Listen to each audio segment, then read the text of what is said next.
Hello, everyone, and welcome to BFW 2401, Week 6, Liquidity Risk and Liquidity and Liability Management. So in this week, we are covering actually two chapters in the book, which is chapter 14 and chapter 15. The reason we are covering those two chapters together is liquidity is a risk that we have to manage, and it's associated with every banking day. Now, when we understand liquidity, we want actually to manage it. And the way to manage it is to go through liabilities, which means where we can raise funds enough to finance our loans. And when we finance our loans, we have to be also careful where we got those funds. And we have to build a portfolio between short-term and long-term. So we are not stuck with liquidity end of the day. Therefore, I divided this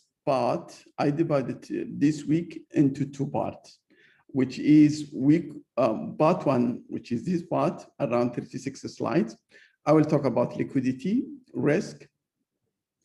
And in the second part, which is actually covering chapter 15, we will talk about the liquidity and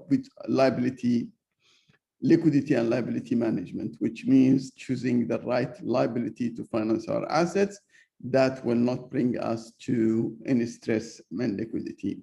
This is the whole story of this week. Now, there is something else. Actually, I used to have some introductory slides. Those slides are not part of the assessment. So I separate them this time and I make them an explanatory video. I already uploaded that for you. I wish you can have time to look at those. There are only 5 slides. I think I spent around 15 minutes on them. Look at those. They will give you good background about liquidity. If you can look at them before you go to part 1 and part 2, I recommend that. Thank you. And let me now just go and share my screen and start the part 1. Now, some of the students say, sir, maybe 1 hour is too much, 1 hour plus is too much. I will not try to speed so you can understand what I am saying, and at the same time, hopefully I can finish before 1 hour. Okay, so this is actually the liquidity and liability management. As I told you, it's 14 and 15. And coming back to our map of this unit where we are staying today, we are actually talking here about the liquidity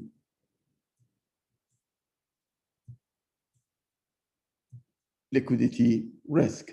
Liquidity risk, as I told you, we will start with chapter 14 and then talk with chapter 15. So we are now in week 6 and we have covered so many weeks until now, but this week we are in the map of this unit, we are in this area.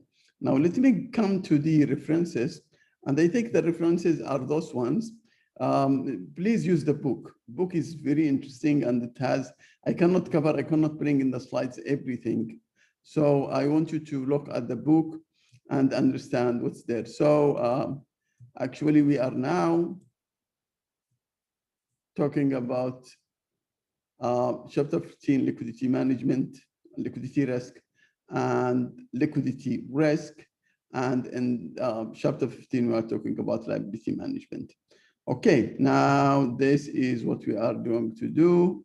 And as I told you, we are talking about liquidity risk, which is part 1, chapter 14. Now let's come to the learning objective.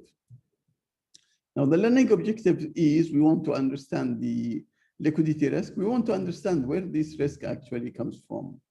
This is number one. And we will introduce ourselves this time to something new called stored liquidity and purchased liquidity. This is a new 2 terms. I want you to be aware of them, which means how can we deal with what we call the liquidity problems, either through stored liquidity, which is actually our assets, or we can borrow, and we call it purchase liquidity. Now, we want also to know how liquidity risk arises. In both sides, it can come from the asset side, or it can come from the liability side. Now, remember, liquidity not only coming through the depositors, which is the what you call liability side, it can come also from the asset side, like when we do loan commitment, and I will explain that. So liquidity can come from the two parts of the the balance sheet, from liability side and from the asset side. Now, after we finish all those issues, which actually tell us some good things about liquidity, now we want to understand how to measure liquidity. And we have around 6 types of measurements. We will discuss it, hopefully in details. And I will not extend a long time, explaining them, but we have to know them in details, actually, to those 6 measures. We want also to understand what the importance of liquidity planning. And liquidity planning is one of the most important things that we have to understand, so we are not stuck with liquidity in the future.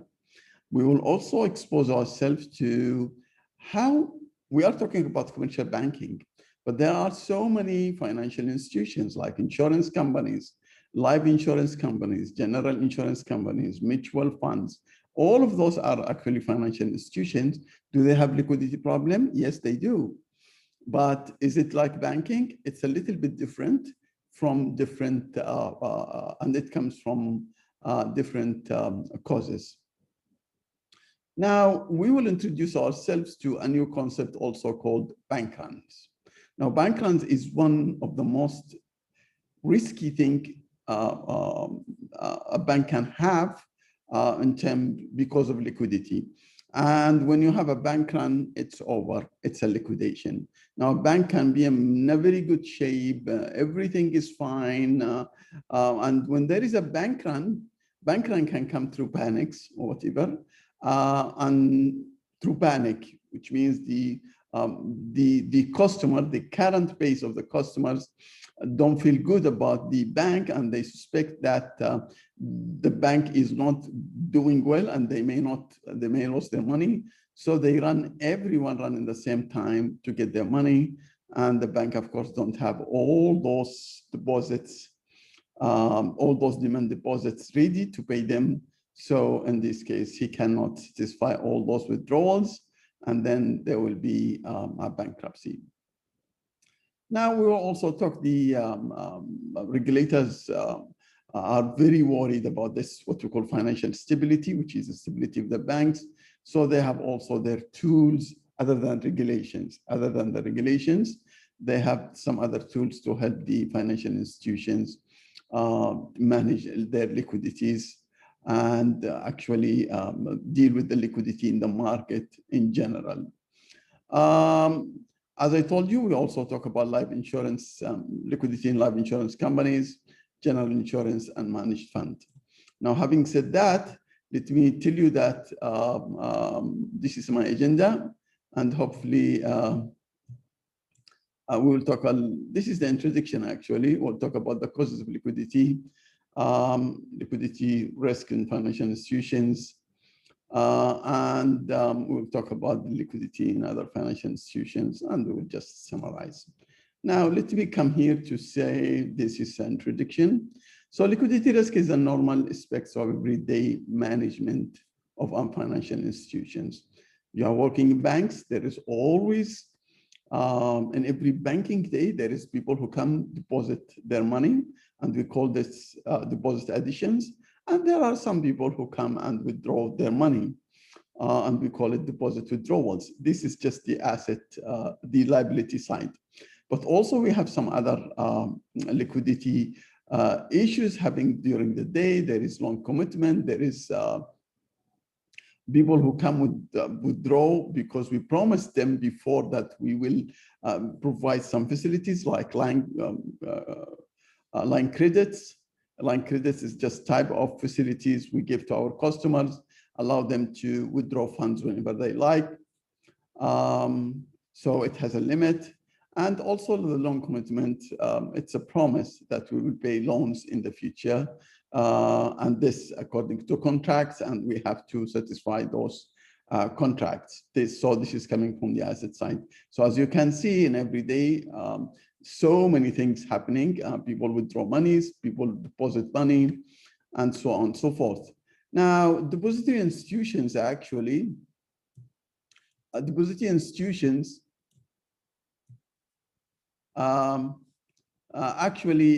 more exposed to liquidity risk than others.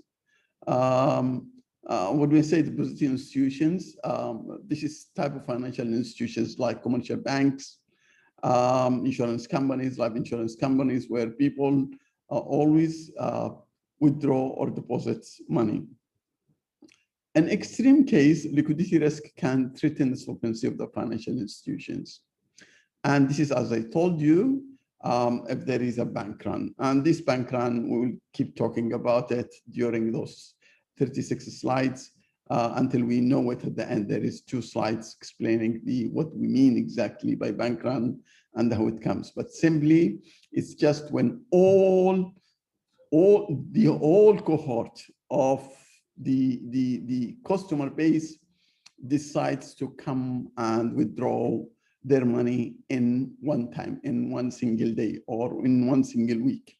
And actually sometimes in a time of a few hours.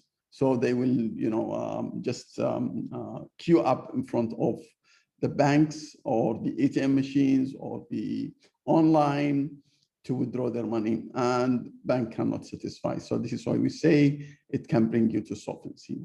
So insolvency. So the financial crisis, which happened in 2008, was in part due to liquidity risk. Some people say Lehman Brothers, when they collapsed, actually the problem was not a credit risk. It was not a market risk. It was just a liquidity risk. Now, liquidity risk may result from asset side or liability side, as I explained before, and we will, talk about this issues, how it comes from the asset side, and how it comes and how it comes from the liability side in details. And we will focus on the risk exposure of depository institutions. Now, having said that, let me tell you this issue of asset side and liability side. Now, liquidity risk can arise on both sides of the balance sheet, as I told you. And when we say it comes from the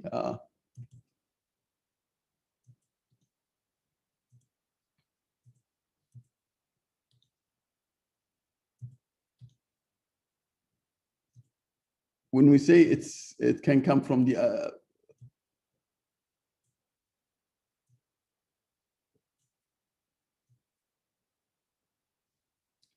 asset side or the liability side, we are talking about actually the exercise. So the asset side is coming from where? The exercise of loan commitments. And loan commitments or line of credits to customers. Loan commitments is just meaning that I am going to, as a bank, for example, 5 banks in Malaysia, the 5 big banks, promised the government to provide, say, a loan of 50 billion ringgit by 2023 for some, development projects, whatever.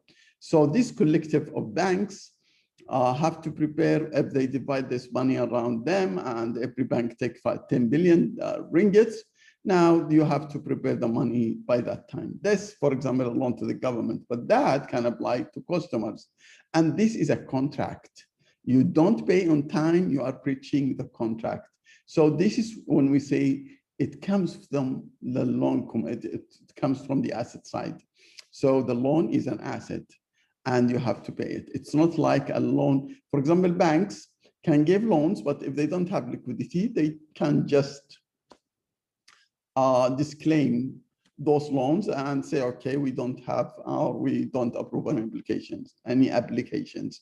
But if you have a loan commitment, you have to pay it. Likewise, when you have a line of credit, we give line of credit to our customer. For example, for businesses, I can agree with the bank to give me a line of credit up to 1 million ringgit. So in this case, I keep withdrawing up to 1 million ringgit, and then I pay back. But to run my business and to manage actually my liquidity as a customer also, banks provide those line of credits. So if I issue a check, for example, for 500,000, and they have only in the bank is 300,000, the bank will give me that 200,000 from my line of credit.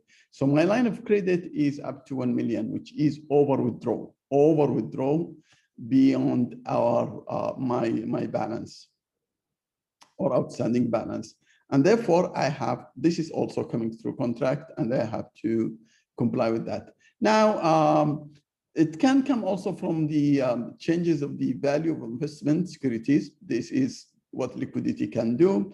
So for example, when we have stress of liquidity, and when we have an assets like bonds or securities like bonds, now the interest rate, if the interest rate goes down, but just as a coincidence, and in the same time, I was under liquidity stress, which means I have to sell my assets. I will have to sell those assets according to the market price, because the interest rate is going down. The price will be actually down, and therefore I'm losing because of this liquidity stress. I have to liquidate my assets in either in a fire sale or and according to the market price. So that is actually a liquidity problem. And this is also coming from the other side, but from the asset side. But actually the most obvious one is the loan commitment. Okay, now the liability side, which most of us know it. Now the liability side is actually when a bank rely on largely, to a large extent, on demand deposits. Now demand deposits is just like those deposits we have, the saving accounts, current accounts, and all those type of deposits. Usually customers come and their behavior also is random. So when they come and withdraw, there is no trend. There is no the expectations of how much they will withdraw and when is actually is random. So when you depend on demand deposits, which actually most banks depend on demand deposits. So we call it at call deposits. So this one is actually if a customers come and wants to withdraw, or the withdrawal is beyond the expectations or unexpected withdrawals.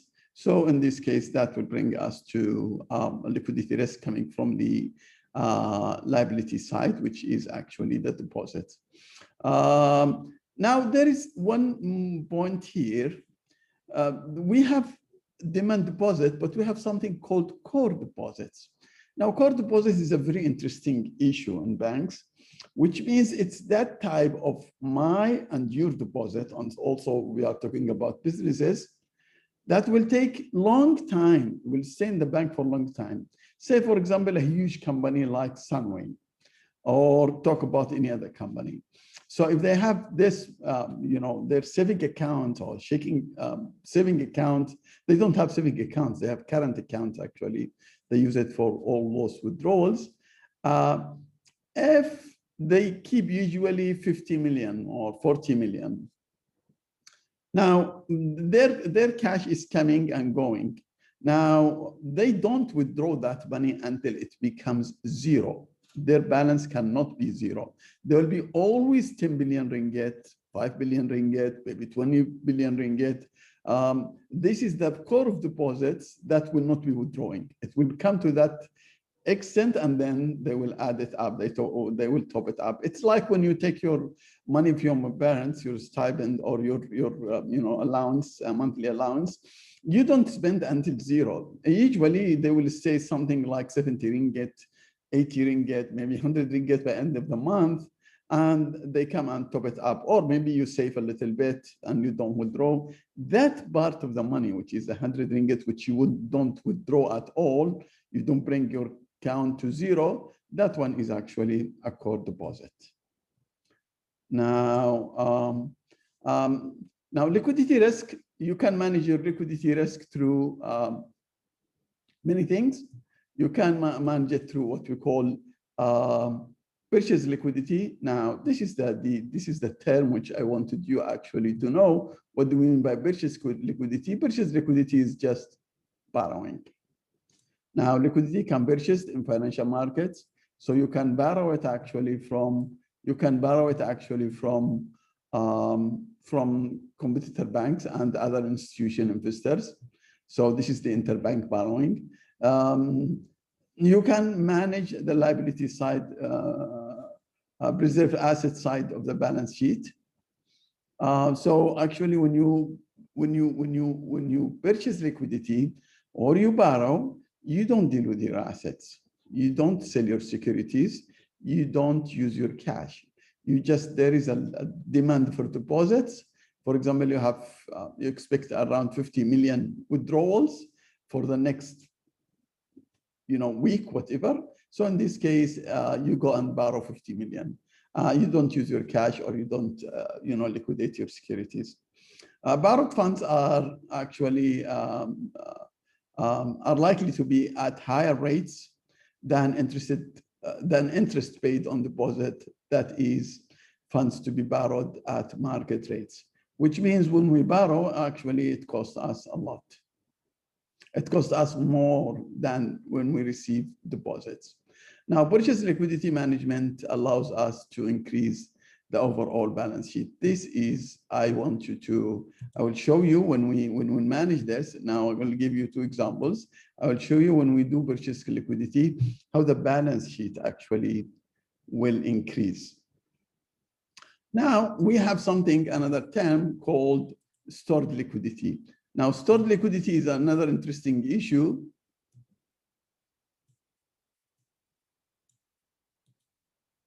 Stored liquidity is actually another issue. And when we say stored liquidity, it's just at the asset side, which means either my cash or my assets. So the word stored and the word purchased, please, this is the borrowing side, and this is no borrowing, just pay any liquidity requirement from either your cash or from liquidating your assets. Now, you liquidate your assets. In the absence of reserve requirements, banks tend to hold excess reserve assets.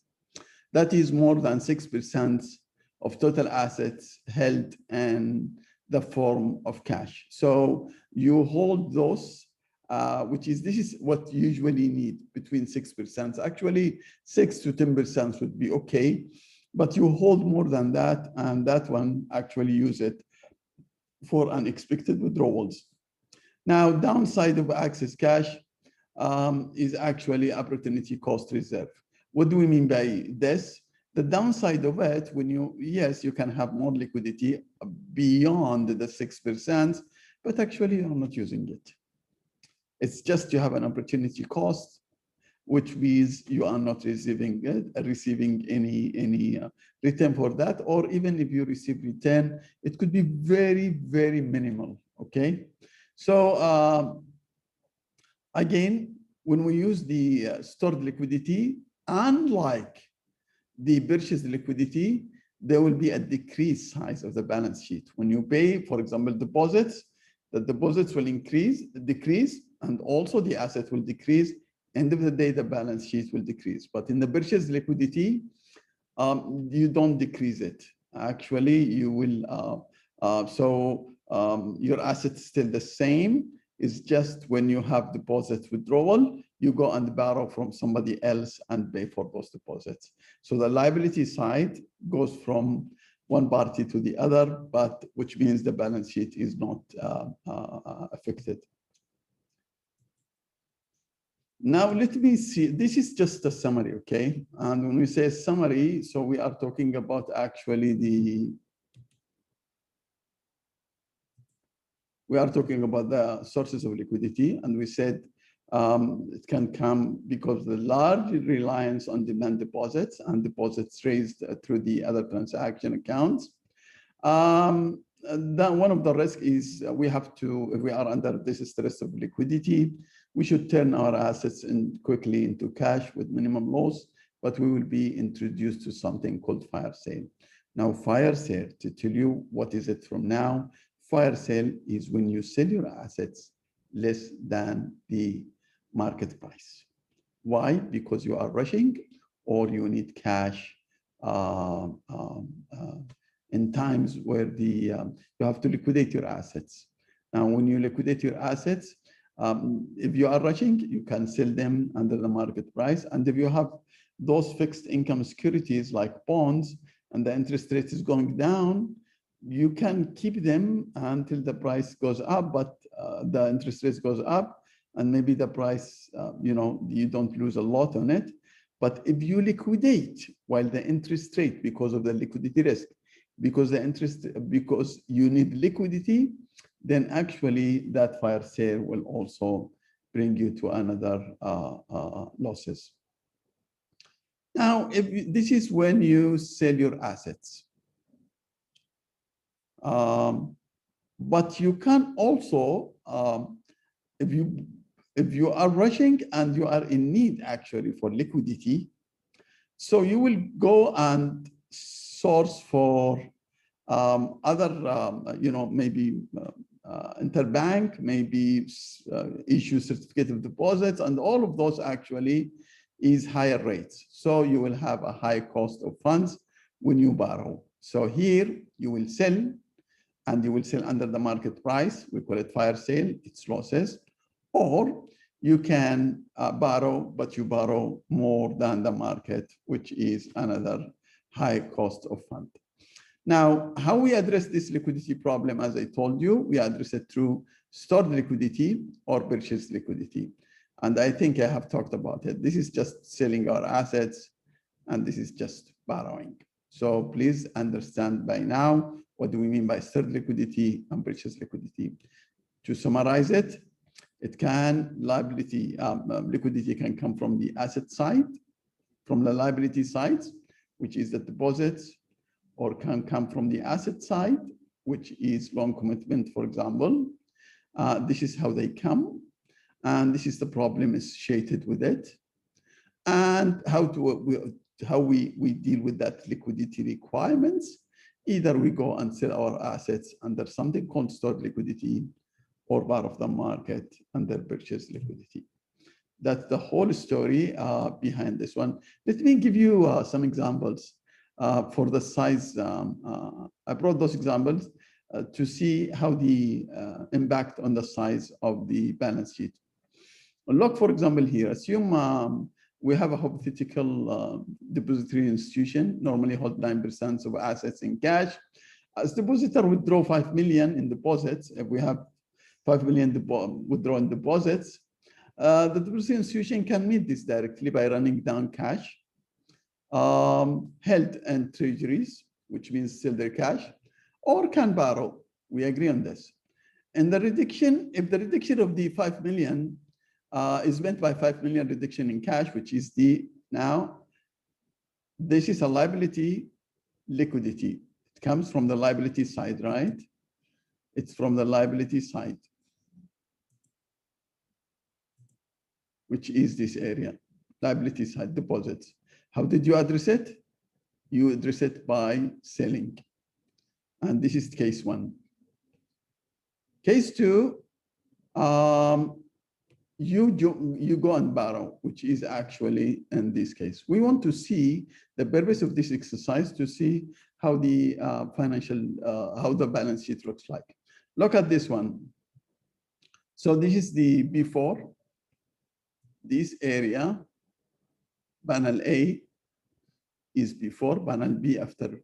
So this is the asset liquidity. If I do it through the asset liquidity, so 91, I have 5 million, right? required. I can pay it from other assets. Maybe I sell my securities. So my securities will be 86 now, and they manage it from the asset side. How is the balance sheet looks? It dropped from 100 to 95. This is if I deal with it from the asset side, which is stored liquidity. What if it is through the liability side, which is purchased liquidity? So I have 70 liabilities. It becomes, as I told you now, this is the liability, the asset side. So I pay 5, it becomes here 86, and the liability will drop from 70 to 65, as you can see. And if you look at panel B, after we do it, it's 95 and 95. This is liquidity problem arises from the liability side and addressed through stored liquidity. Let's look at the second case. The second case, we have the same thing. We didn't touch the asset side. All we work are here. All our work is here. So those guys come and withdraw 70, it becomes now 65. And instead of touching the assets, no, I go and borrow another 5 from the funds. So I used to have borrowed fund of 10. I borrow 5 from the interbank, from the market, whatever. So it becomes 15. As you can see, my size is not changing. The size is not changing. Okay. Now let's look to another case. Assuming this is asset side and liability side. This is the asset side. Remember this one and this one, the liquidity problem is coming from the liability side, which is deposits. It's the deposit. And this is slide and then this is slide. It's from the liability side, and I address it through 2 ways, either by the stored liquidity or purchased liquidity. I said when it is a stored liquidity, the balance sheet will decrease. When it is a purchased liquidity, the balance sheet will be unaffected. Now, look at when we have another case, which means the problem now coming from the asset side. What do you mean asset side? It's a loan commitment. So for example, here we have this case. We have a loan commitment, which is 15. Now, this is my balance sheet, 170 before. But there is a loan of 50 million loan commitment. I have to pay it according to the contract. And this is my balance sheet before addressing this liquidity. Now, I address this liquidity in the second slide, which is here. So this asset is becoming now 120. It was 15, it becomes 120 loans. And I address it through the asset side. When I pay this loan, as actually I sold some of my securities. So my securities dropped from 50 to 15. Is there any effect to the balance sheet? No, I just increase the asset and decrease the securities. Both of them are assets. So I have 170, 170. Now, what if I address it through the liability sides, which means I go and borrow? Now the case is different. So I come back to the same scenario, and the same scenario is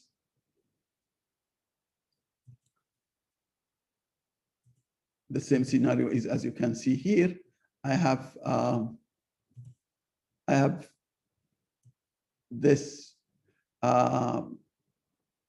loan of 105. Now there is a commitment of balance of 180, 15. I have to pay a loan commitment of 15. So yeah, it becomes 120. And now I didn't touch my securities, but actually I went and borrowed 15 more here. So it becomes 55. Look at the balance sheet, jump from 170 to 185. Now we have 4 cases. Liquidity can come from the liability side. I can address it from purchased liquidity. Then in this case, the balance sheet will decrease, or from the, again, liquidity can come from the liability side, like receiving deposit, like withdrawing of a deposit, like the one I show you of 5 million. Now, in this case, I can address it through two ways, either through the asset side or liability side. We call the asset side stored liquidity. In that case, the balance sheet size will decrease. If I address it through purchase liquidity I borrow, the balance sheet will not affect it. This is case one. Case two, the liquidity problem coming from the asset side, like loan commitment.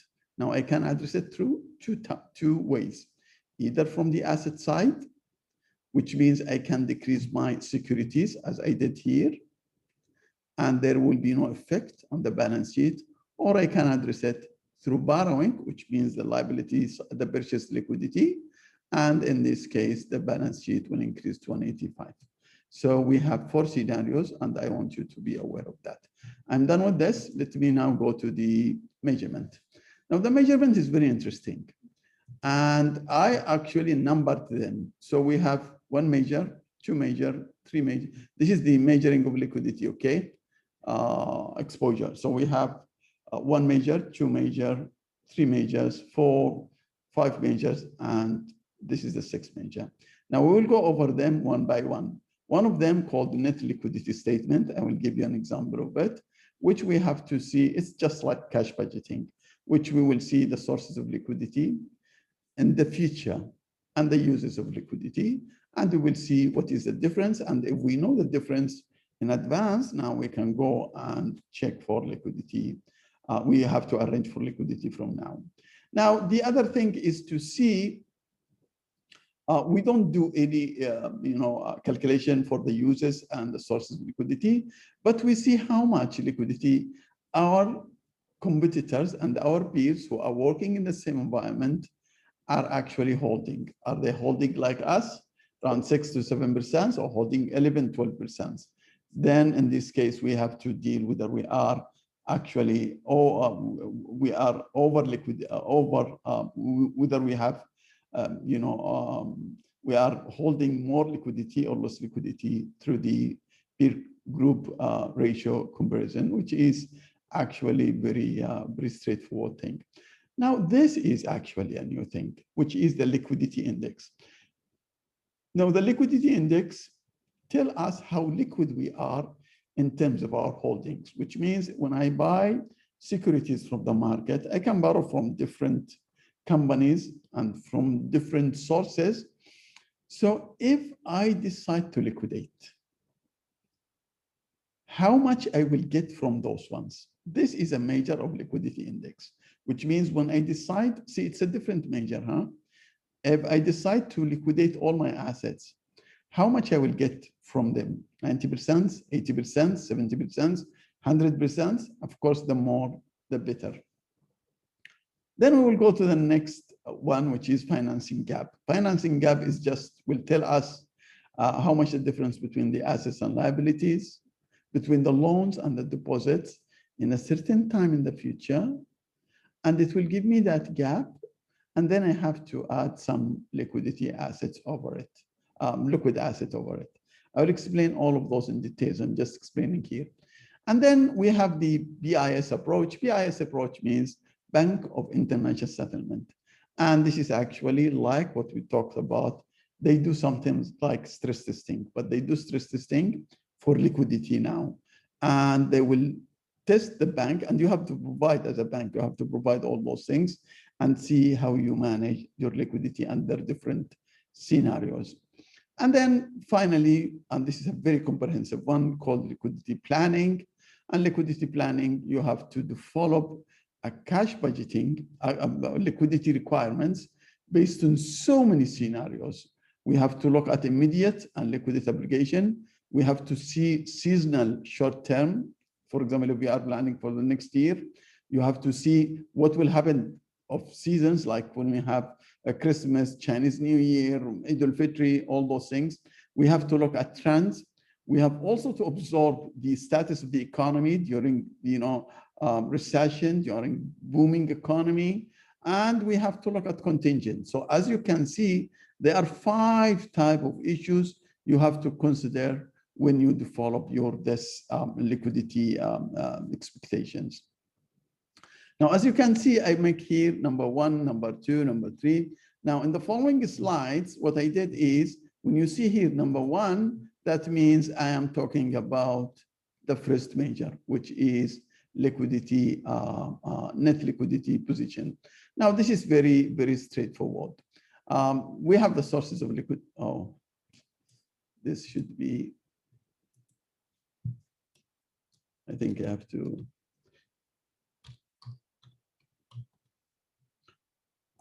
We have two sources of liquidity. I will check this in the slides. Sources of liquidity, which means now we have total cash type assets. You have to bring all those sources. So this is the sources. This is the cash I have. This is my capacity to borrow from the market in terms of my need. And this is the access cash and the central bank I have. So actually I have 14.5. Now, assuming those numbers in millions. Now, what is the expected uses? I have to pay for the interbank fund. I have to, repay those amounts, which is 6,000. And I have to pay also for the Reserve Bank rediscounting. This looks like repo. Repo means repurchase agreement, which means we will talk about it, but this is actually borrowing from the central bank. So the total is 7,000. And actually, this is the expected uses. And this is the expected sources. So actually, I have a capacity of 7,005. This is the net liquidity position. As you can see, it's plus. Okay.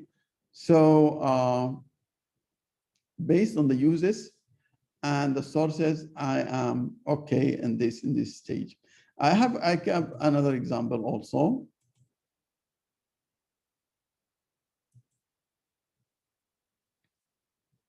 This is another example.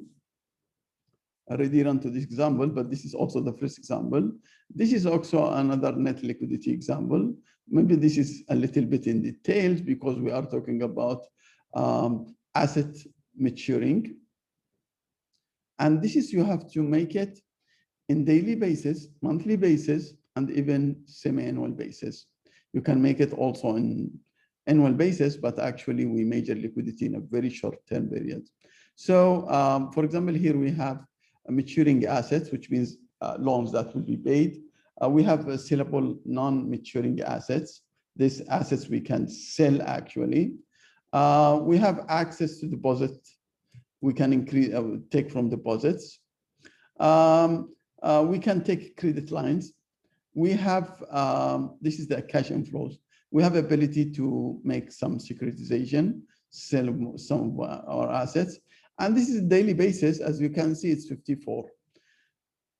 Now, in a single day, now the total sources, this is the total sources, 54. Then the cash outflows, we can have a liability.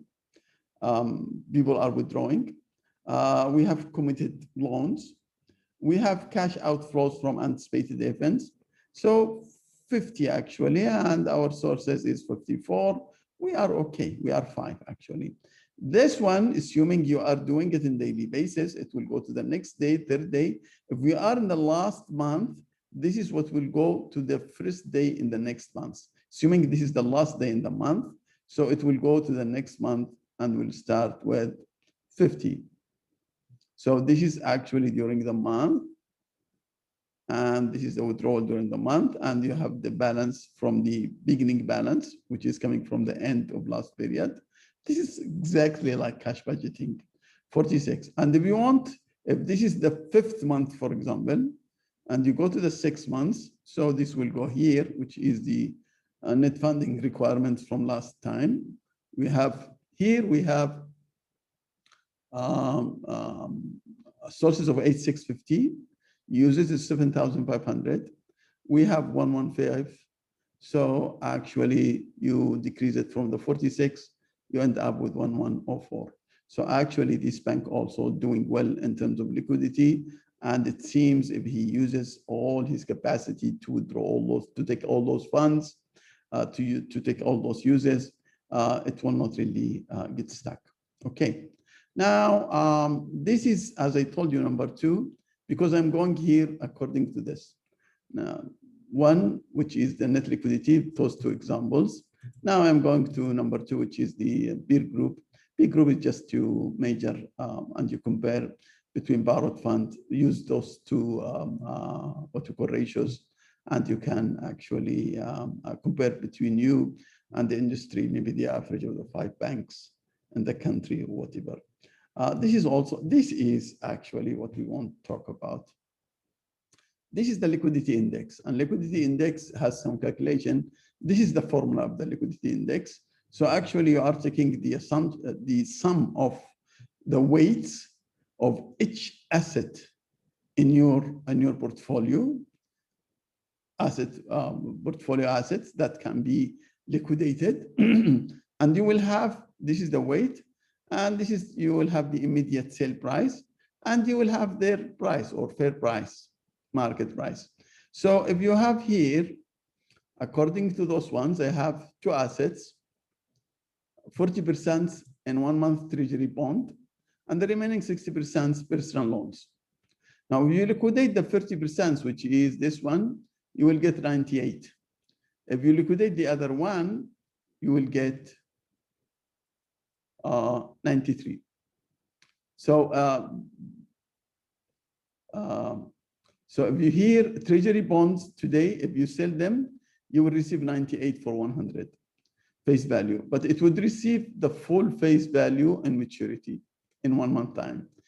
If the depository institution liquidated its loan today, which is this 60%, it receives 82 per 100 face value, where liquidation closer to maturity, which means now if there is a loan that is required in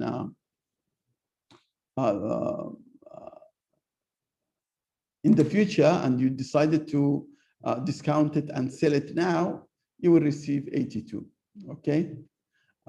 Which is their price in 1 month, actually 93. So this is the face value. So you have to take the BI over BI star. BI is actually the liquidation of today. BI star is the face value. So you take this one index. This is actually the weight for the first, which is the securities. And this is the weight for the loans. As you can see, the two weights is 100.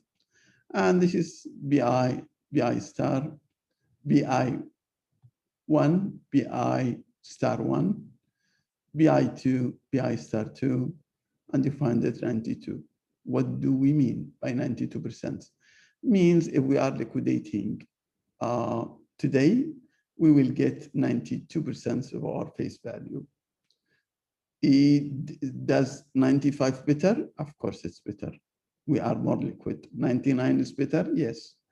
The more, so the more, the better. The more, the better in terms of the liquidation value.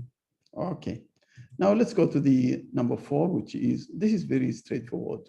If you have loans of 25, and this is for your planning period, and you have core deposit of 20, as you can see, you are giving loans for your next planning period of 25. You are receiving only deposit of 20, which means you are really short of 5.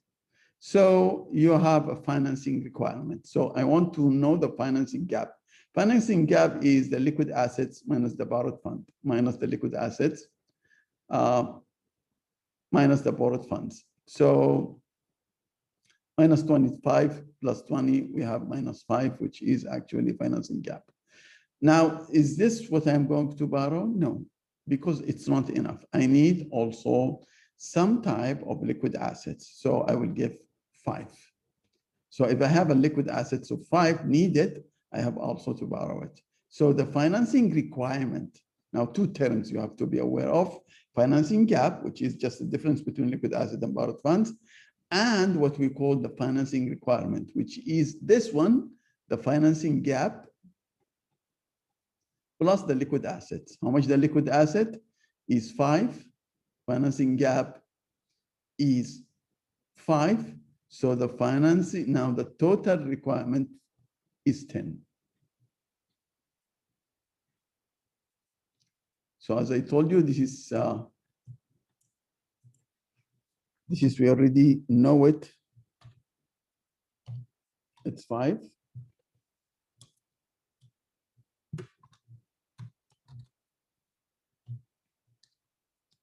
And this is, as you see, it's also 5. So the financing requirements actually in this case equals 10. And this is actually the 10th.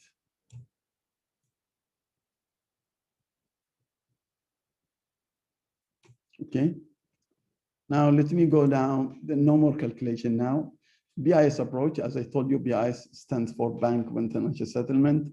And this is the secretary of the Basel Committee, which we call, this is the executive branch of the Basel Committee who bring all those regulations.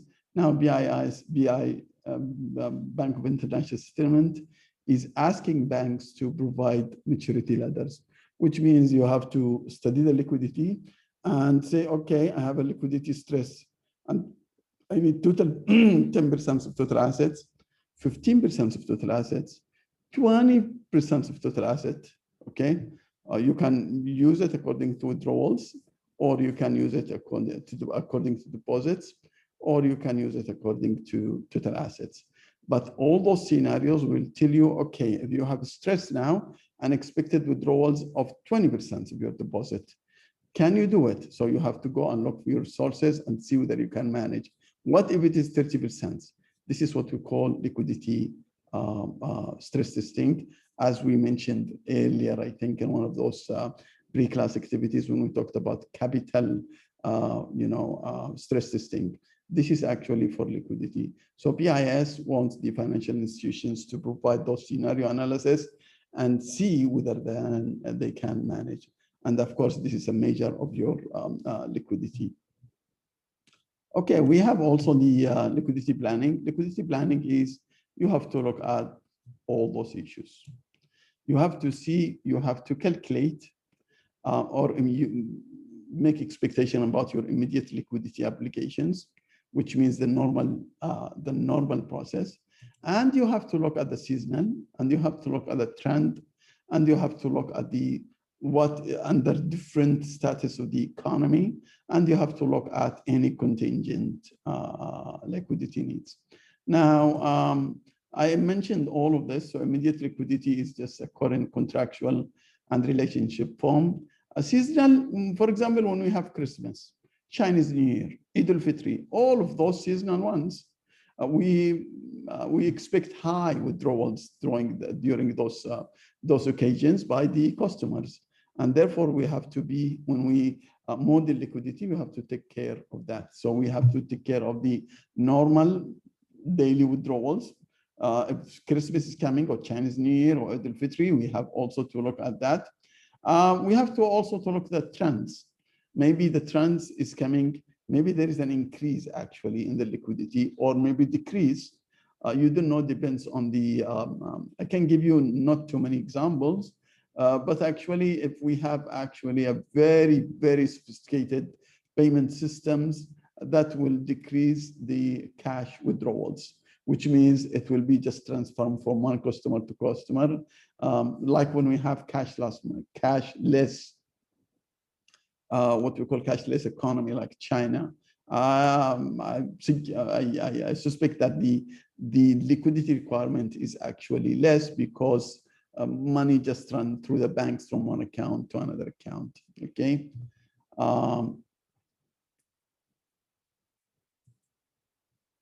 So we have to look at, as I told you, trend. We have also to look to the different liquidity, norms and behavior during cyclical liquidity needs, which means it's difficult to predict, but it depends on the status of the economy, this cycle of the economy. As I told you, booming recession, if you expect, after the COVID to high to have high, booming in the economy, then we expect more withdrawals. And in this case, depends also on the interest rates and the monetary, policy and all these things. So that actually will affect the liquidity. Now we have also contingent liquidity needs. This is, necessary to meet any unforeseen events. I come always to this COVID issue, but I think early 2020, everybody was going to withdraw money and, stopping stuff in their houses, go to groceries. In that time, actually, that was contingent. Banks, I don't think any of those banks were ready to meet that one. But of course, they managed. Most of the banks at least managed. This is actually impossible to predict. Now, no one predicts, for example, COVID. No one predicts any, one of those, any economic or financial crisis.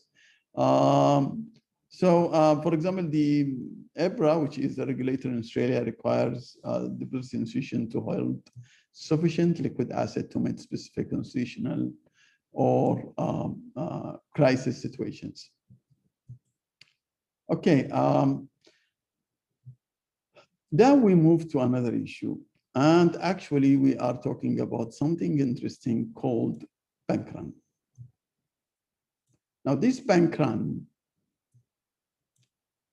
this issue of bank runs is a very important issue, and we have to understand it.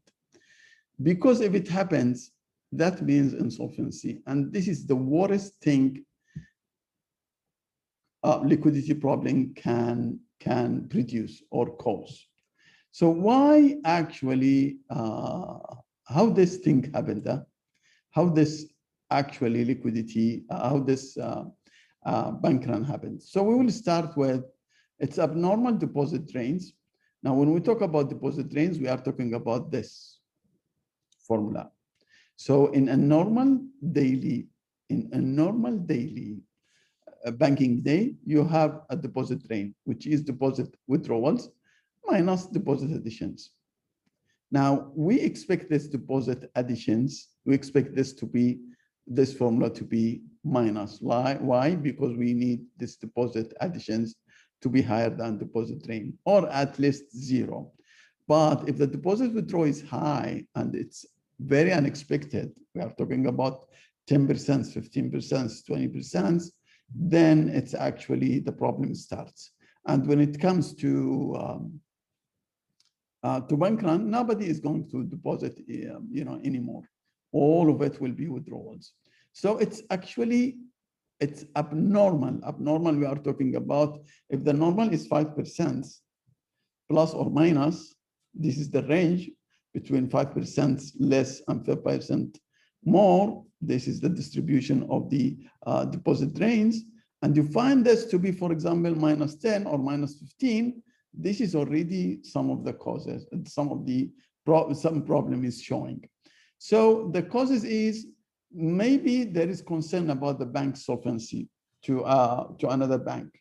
So maybe, as I told you, there is so much borrowing from the interbank, and bank cannot hold with it. Now, this is one of the problems. The other problem, it could be failure of related banks, which means now one of those banks collapse. The other banks, the customer of the other banks started to, panic. And actually, because of this interbank, transactions, other banks will be affected. It's not only inside the country, it's also, outside the country in the regional basis. And sometimes we are talking about huge banks, we are talking about worldwide. Now, this will lead to sudden change in investor preferences. They want to withdraw their money. So this will lead to bank runs. And bank runs, actually, it's sudden and unexpected increase in deposit withdrawals. And if you cannot beat that one, you have to seek protection, which is you may force the bank into insolvency. Now, it can have a contagious effect. As I told you, it may have contagious effects. As an investor, might lose faith in other banks too. So it's not only the same bank, it will also spread to other banks. So bank run started in one bank, started the problem in one bank, and then it goes to the whole system. This is why regulators and government is very, very careful about this solvency of the banking, of every single financial institution in the country. Now, causes of bank run also, the problem is also the contract of the demand deposit. The contract of the demand deposit says if there is a bank run, first come, first served, which means if there is any liquidation now, whoever comes first, he will take his money 100%. There is no proportional distribution of the liquidation like we do in corporates. Whoever comes will withdraw. So if you queue physically in the bank and you want to withdraw all your money, you will withdraw it. If you queue in the internet or the ATM machine and you want to withdraw all your money, you will withdraw it. If the money is finished, the next person will get 0 while you get 100%. And this is why everybody wants to run first, want to go and queue first, because it means I received 100% of my money or I received 0. So I will just leave everything and run. So this is actually the problem in the contract itself. So deposits imply a first come, first served. So depositors paid in full until bank has no funds. So depositors who came late will not receive anything. So having said that, regulators actually try to deal with this issue. And after the financial crisis, they introduced something called deposit insurance. And deposit insurance is just a guarantee. They're telling us if there is a problem, we will pay you up to $250,000. You don't have to run. This is what you call about deposit insurance. Or if the banks, if the central bank sees, dry up of liquidity in the market, they will go actually and activate that monetary policy and use this discount windows. And it will facilitate to meet banks' short-term, non-permanent liquidity needs. Now, this one is actually happening in the central bank. Now, I can, as a bank, I can take all my securities through this discount window and go and sell it to the central bank. Central bank is not really interested, but they will take all my securities. They will buy it now. They will give me the money. And then in 1 month or 2 months, I have to buy it back. But now they will solve my liquidity problems. It's just like collateral. It's not really, we don't call it collateral. It's what we call discount window. So they will discount all your securities and you have to, and they buy all those securities. If it is government securities, they will just, and they are, for example, 90 days, they will liquidate it for you now.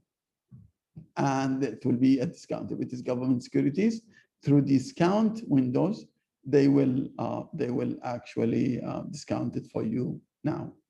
And this is what you call discount windows. So if there is government securities like offered, so it can be through the repurchase agreement, or as I told you, they purchase all your securities and sell it to you later on, or they can actually discount it. Okay, now this one, I already talked about it. This is just the explanation of all these issues. And this slide, I don't have to repeat it. This slide and this slide. Okay, let me now go to the financial stability and liquidity. As I told you, financial institutions also have their own obligations. So the central bank, we call it the Reserve Bank of Australia, or any central bank in Malaysia, Korea, Indonesia, India, China, anywhere in the world, they have responsibilities. And the responsibilities is they want to see an absence of financial crisis that are sufficiently reserved to threaten the health of the economy. They want to see no threat to the financials and to the solvency of the financial institutions that will threaten the economy. So they implement policies that prevent financial instability. They have tools. Those tools could be use balance sheet to provide liquidity of financial system, which means they use the open market operations, which means they use what we call the money market, the supply of money mechanism through, borrowing, providing the market with much liquidity. So they go and buy securities from the market.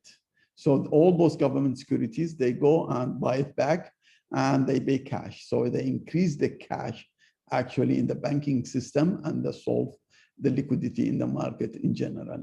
So they what we call this is what we call Commonwealth government securities. This is in Australia, but in government securities in general, they can go through the open market operations and buy all those types of securities from the banking system and from the market. So they increase the cash in the market and they solve the liquidity problem in the whole system.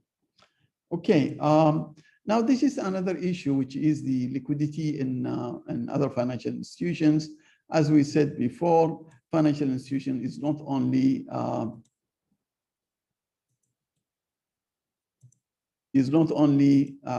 banks, but we have also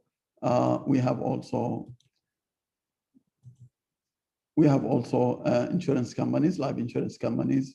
We have general insurance. We have managed fund. We are not talking about commercial banks now. In commercial banks, we talk about deposits, right? So life insurance company, how can they be affected? Affected by cancellation of insurance policies.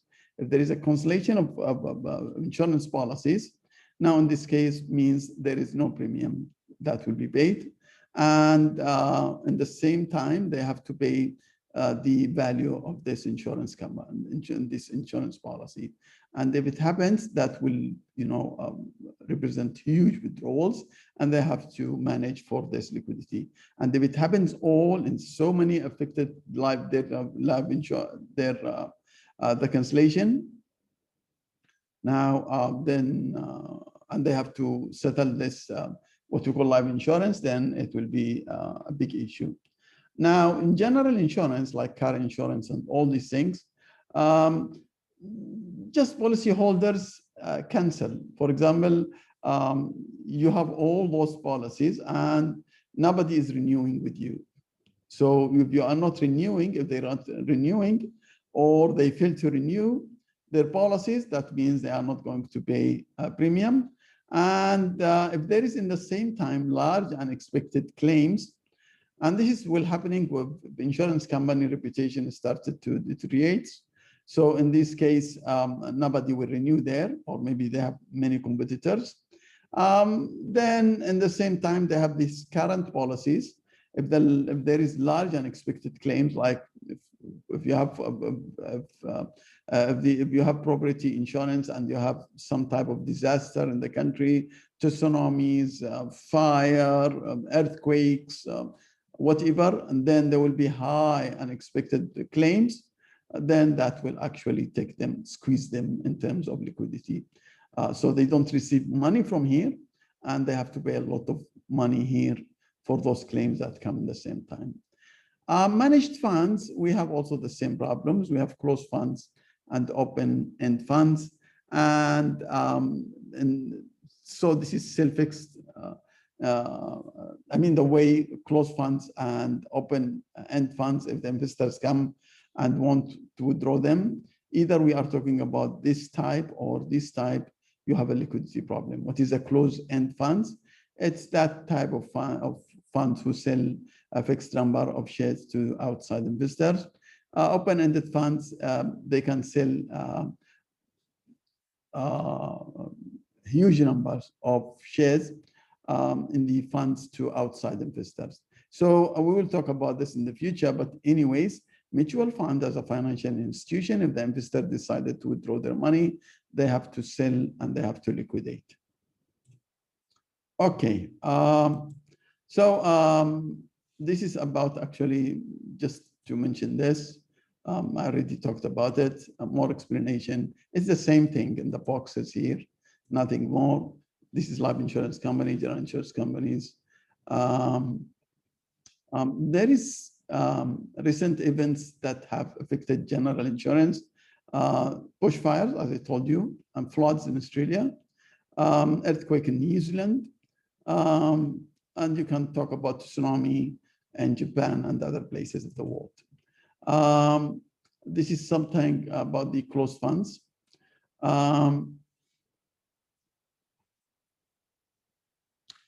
The thing that is actually nice about liquidity managed fund, which is where there is no bank run, which means if you are going to liquidate, then you have to liquidate and pay. So if the fund is 100 million and you started to liquidate and you get 80 million, so in this case, you distribute the 80 million among the investors. So if I hold 10% in that fund, which is out of the 100 million, so it's 10 million before the liquidation. If they liquidate it only for 80 million, then they will give me also 10% of that liquidating value, which I will receive 8 million. So instead of the 10 million, I will receive 8 million, and I don't have to run. They will sell all the assets, they will settle all the amounts, and they will distribute all the liquidating values to the investors based on their percentage, or they will, distribute it proportionally, which means based on their original investments. Now, I'm done with this one. I don't know how long it talk, but hopefully it didn't take a long time. Thank you very much, and I will see you in the next part. Bye-bye.